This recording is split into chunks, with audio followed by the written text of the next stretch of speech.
It's a real form of flattery when you start getting attacked, because no hunter points his gun at a dead carcass. You only shoot for the things that you want to put on the wall. So Abraham Lincoln once said, Bob, that when he got ran out of town on a rail, if it weren't for the honor of it, I'd just soon pass. I kind of feel that way about some of the attacks we've endured over the past couple of weeks. And frankly, they're going to get worse. We understand that. We're braced for it. But one thing I've learned, you know, when you get attacked, it's not always bad. It's like my old pastor used to tell me, when they're kicking you in the rear, it's just proven you're still out front.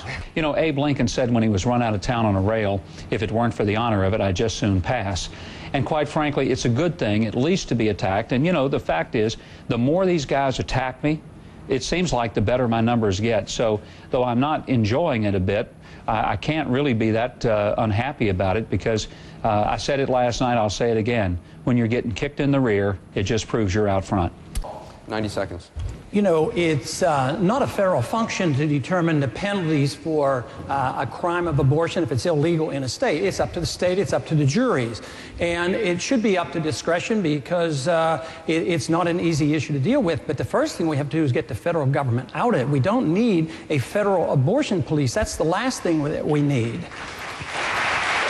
But should a woman be charged with a crime? Pardon me? Should a woman be charged with a crime? I don't personally think so. I'm an OB doctor, and I practiced medicine for 30 years, and I of course, never saw one time when a medically necessary abortion had to be done. But so I think it certainly is a crime, but I also understand the difficulties. I think when you're talking about third trimester deliberate abortion and partial birth abortions, I mean, there has to be a criminal penalty for the person that's committing that crime, but I really think it's the person who commits the crime, and I think that is the abortionist. So you're saying a doctor should be punished. What sort of punishment should they get? Well, I think it's up to the states. I'm not in the state. I'm not running for governor, and I think it's different, and I don't think it should be all 50 states the same way. So I don't think that should be up to the president to decide that. It's a moral position. And one of the things that becomes troubling is when candidates say, well, I believe in the sanctity of life, but I want the states to decide it.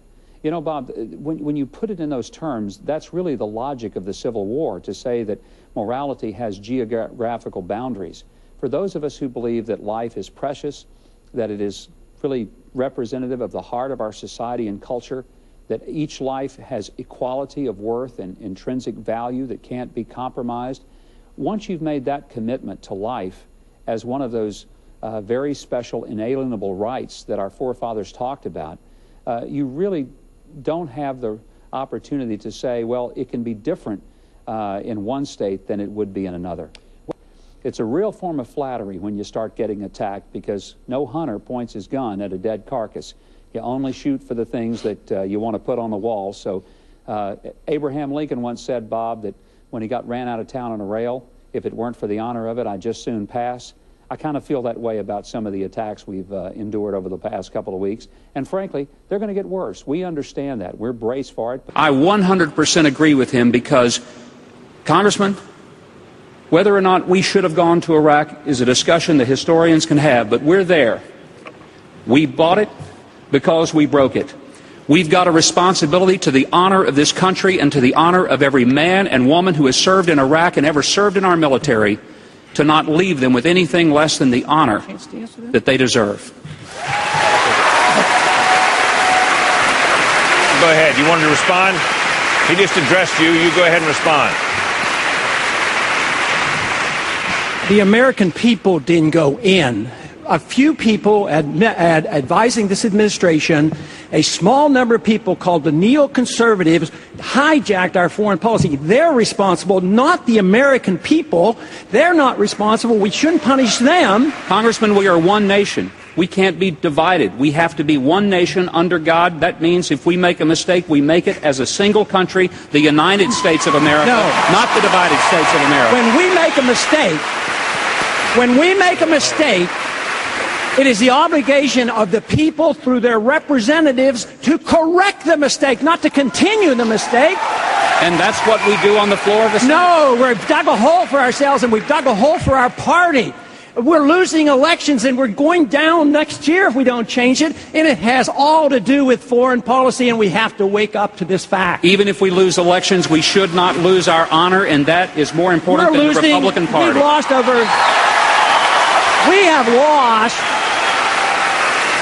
We have lost over 5,000 Americans killed in We've lost over 5,000 Americans over there in Afghanistan, in Iraq, and plus the civilians killed. How many more do you want to lose? How long are you going to be there? How long? What do we have to pay to save face? That's all we're doing is saving face. It's time we came home. Gentlemen, thank you.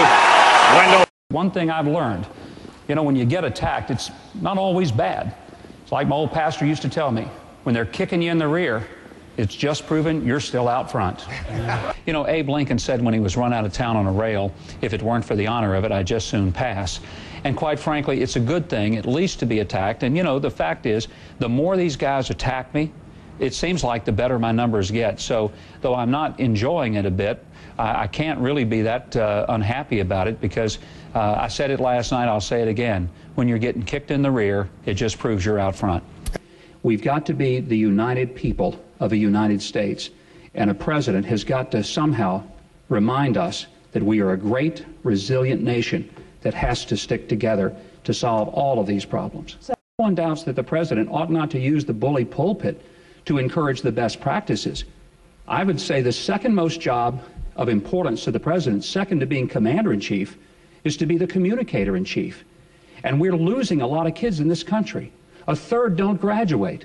For a president to say that's none of my business, it's recklessly irresponsible. A president needs to say it's unacceptable that many kids leave our schools every single day. Talking about Republican presidential candidate Ron Paul showed the power of the internet. Can he translate that vote or those cash amounts into votes?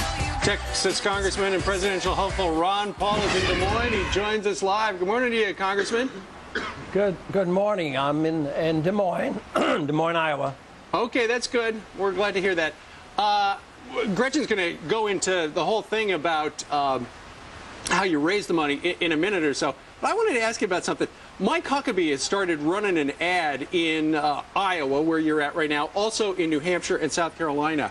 And in the back, it's a window pane, but it looks a lot like a cross. And we had a guest a little while ago who said he thought it was inappropriate to be using religion for political purposes. Congressman, I'm just curious what you think. Being with our family. Well, I haven't thought about it completely, but, it reminds me of what Sinclair Lewis once said. He says, when fascism comes to this country, it will be wrapped in the flag, carrying a cross. And I don't know whether that's a fair assessment or not, but you wonder about using a cross like he is the only Christian, or implying that subtly. So I don't think I would ever use anything like that. Well, I certainly don't think, Governor Huckabee is not selling fascism. He's simply sending out a Christmas message. Anyway, just curious how you felt about that.